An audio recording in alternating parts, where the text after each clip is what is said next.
Bien, como les anunciamos antes de irnos a la pausa, vamos a conversar ahora con Rafael Pepe Abreu, presidente de la Confederación Nacional de Unidad Sindical, CENUS, y un legendario sindicalista de la vida de la República Dominicana. Pepe, bienvenido en Primer Plano. Encantado de estar con Napoleón y con Miguel, presente aquí en Primer Plano. Sí. Si la gente pudiera compartir lo que no estaba compartiendo fuera de cámara, habría sido excelente. Programa, la mejor entrevista acaba de pasar. Así es. Dicen Pepe que los mejores programas se hacen fuera, en off. Pero con eso que no se puede escribir. Sí, Claro. Hasta un libro. Hasta un libro. Sí. A propósito, Pepe, ¿no te has animado a escribir tu memoria en la vida sindical? Muchos compañeros dicen eso, que debemos hacerlo. Yo voy a buscar auxilio así de gente como Napoleón, personas así, que saben de escritura y cosas así. Napoleón es un duro. Sí. Para que me ayuden en esa parte, porque lo estoy pensando y ya he colectado algunos materiales con ese fin, porque, ¿sabe una cosa, Miguel? Nosotros tenemos mucha tendencia en el sindicalismo a la oralidad, a la historia oral. Todo es oral, todo es oral. Sí. Nada se escribe, nada escrito. Fíjate que Mauricio Báez, por ejemplo, era un hombre muy inquieto, pero él era un periodista empírico. Autodidacta. Exacto, ¿verdad? Entonces él, todo lo que hacía lo escribía. Pues de eso de él hemos sacado mucha historia que se ha archivado en el Archivo General de la Nación, Miguel. ¿Qué quiere decir eso? Que es importante la gente que siquiera toma nota de la cosa y la archiva. Claro. Porque al final hay unos libros que se han escrito con un relato de ese tiempo de Mauricio Báez, que son los que nos han permitido a la dirección actual del sindicalismo y la que está detrás de nosotros, nos ha permitido como conexión con ese tiempo vivido por Mauricio Báez en San Pedro de Macorís, que acuérdense fue la provincia donde hubo más desarrollo del movimiento sindical, sobre todo en los años 30 al 50. Y esa lucha de la CGT del 80 y pico, cuando yo comencé el periodismo, por ejemplo, que estaban ahí, que estaba Nércida, que estaba tú, que estaba Francisco, los dos Franciscos. Sí. Porque estaban los dos Francisco, Julio de Peña. Pero fíjate lo que Napoleón dice. Esa historia, ¿dónde está? ¿Quién la escribió? Miguel. Esa historia solo está escrita en los periódicos nacionales, porque en ese tiempo los periódicos, había una cantidad de periódicos, y la lucha y la gráfica que quedaron, pero nadie se ha sentado, por ejemplo, a decir, señores, vamos a escribir sobre qué sucedió con la histórica Confederación General de Trabajadores Correcto. Nadie lo ha hecho. Y esos momentos históricos que lo han contado otros, por ejemplo, los medios, nosotros los periodistas, como testigos de ocasión, pero ustedes, testigos primarios de excepción, que tienen la historia desde adentro, son los que tienen la mejor parte en el escenario. Entonces, cuando muere uno o se retira alguien y esas memorias se van con esa persona, la única manera de recrearlo es así, pero faltó el testimonio vivo de quien vivió ese episodio histórico. Fíjate como cita Napoleón a un hombre histórico, Julio de Peña Valdés, ¿entiendes? Claro. ¿Sabe la trayectoria de ese compañero? La trayectoria de un Francisco Santos. Entonces, ¿dónde eso está recogido? Julito escribió algo, Francisco Santos escribió algo, pero todos esos escritos están dispersos. Entonces, hay que buscar como una especie de, digamos así, de equipo que agarre eso, lo redacte, lo tenga. ¿Por qué? Porque eso, muchas veces la gente cree, porque yo lo digo aquí. Yo nunca he oído, por ejemplo, a Miguel Susana, a Napoleón, hablando descarnadamente del movimiento sindical y diciendo que los sindicalistas no sirven, que son corruptos, que son aquellos. Nunca lo he oído a ustedes haciendo eso. Pero aquí hay gente que se llena la boca haciendo eso. Entonces, si tú, no señalas los aportes que desde el sindicalismo se han hecho, cuando tú vienes a ver la narrativa que impera, esa, ¿no entiendes lo que es? Y resulta que no fue así, porque pudo haber un sindicalista desviado, como un periodista, como un médico. Eso, Radiografía del movimiento sindical, se llama el libro. Míralo ahí, ya advertiste. Oye lo que te voy a decir, vamos a cogerlo por lo prendido, porque ya está bueno de estar dando Pepe de nosotros, Pepe amigo, pero otros que están viendo el programa agarran en el aire. Ya hemos fallado trabajado en varios proyectos. Y entonces no se va a juntar con Pepe, si no busca un financiamiento internacional, que le dan una paca así. Se busca. Así que de aquí salimos con ese contrato. Yo creo que vamos a venir a hacer un programa un día sobre esas cosas, recordando. Hay que hacerlo. Pero para darle un chin de lo de ahora. Porque es educación. De lo de ahora. ¿Qué te pareció el discurso del presidente Luis Abinader en lo concerniente al tema del llamado para que haya un acuerdo para un aumento salarial? Sabes que para el movimiento sindical, hay que decirlo así, ha sido un poquito, yo lo admito, sorprendente la manera en que el presidente ha abordado los temas salariales, no solo en ese discurso, sino que casi en todos los espacios que nosotros hemos estado en discusiones salariales, tanto en privado, ¿verdad?, como en público, el presidente se ha manifestado siempre partidario de que el salario se dignifique y ha sido capaz, y eso es importante, de reunirse con los empresarios, reunirse con nosotros por separado, juntos, cada vez que estamos en pos de temas referidos a revisiones de tarifas salariales. Esta vez, hay que recordar que nosotros comenzamos esa revisión actual en el mes de enero y que los empresarios estaban diciendo que tenían que hacer un estudio, tenían que profundizar, tenían que hacer un examen técnico de la propuesta que nosotros hicimos, recuérdense, le propusimos 35%. Entonces el presidente fue capaz de públicamente decir, bueno, yo estoy llamando al ministro de Trabajo, instruyéndolo para que proceda, diríamos así, acelerar la convocatoria del comité para que se reúnan y lleguen a un acuerdo. Yo creo que eso es loable, porque la costumbre de los presidenciales con relación a temas de esa naturaleza es siempre alegar que como ejecutivo no deben intervenir, que es un tema del ámbito privado y que por tanto es un tema entre sindicatos y empresarios, ¿verdad? Y que el comité de salario es el mediador y que debe limitarse a ese rango de acción, la discusión salarial, y no intervenir desde el Ejecutivo. Entonces nosotros saludamos que el presidente lo hiciera, porque eso es un acto que evidencia cierto nivel de sensibilidad que hay que reconocer.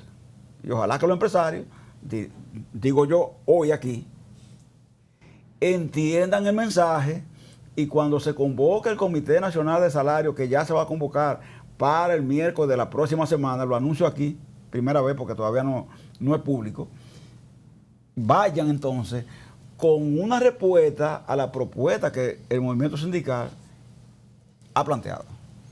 Eso es lo que esperamos. Eso es interesante, Pepe. Sí.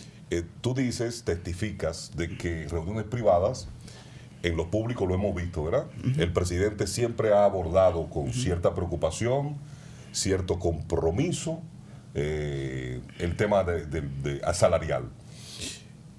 ¿Crees tú, sinceramente y profundamente, en la sinceridad y el compromiso del presidente para alcanzar un aumento o reajuste salarial que esté, como él lo anunció el 27 de febrero, por encima del nivel inflacionario que hemos estado viviendo? Fíjate, Miguel, que yo, por ejemplo, no apoyé al presidente en el proceso electoral. Yo apoyé a otro candidato, no lo apoyé a él. Sin embargo, o sea, tengo que ser honesto, ¿verdad?, en esto que le digo, porque con ustedes yo no puedo hacer otra cosa, y frente al público también. Sin embargo, esa pregunta así directa que tú me haces, yo tengo que reconocerle en el sentido de que él, por ejemplo, en la revisión de la anterior tarifa, Miguel, fue al escenario del comité. Es la primera vez que un presidente pisa el escenario del comité para antes de la discusión oficial de la instalación del comité. Juntarse con los empresarios por un lado, ahí estaba todo el empresariado con él, y con nosotros por otro lado. Entonces, cuando nosotros fuimos, eso el público no lo vio, ni lo sabe. Lo estamos hablando aquí, porque aquí estamos haciendo como historia, ¿verdad? De cosas así que se manejan como íntimamente. Entonces, cuando fuimos al comité, ya se había pasado por ese proceso y había un preacuerdo que se hizo con presencia de él. ¿Tú ves?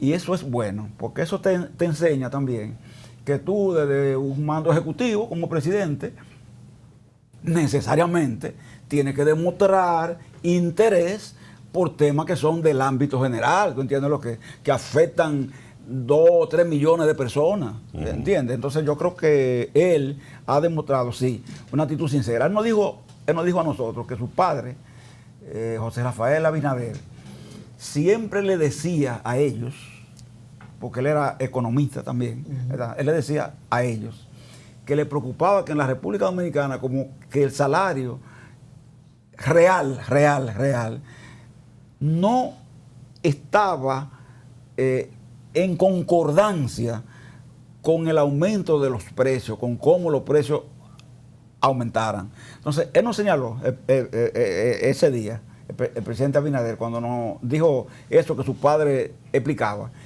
que él se proponía en su gobierno lograr esa cercanía.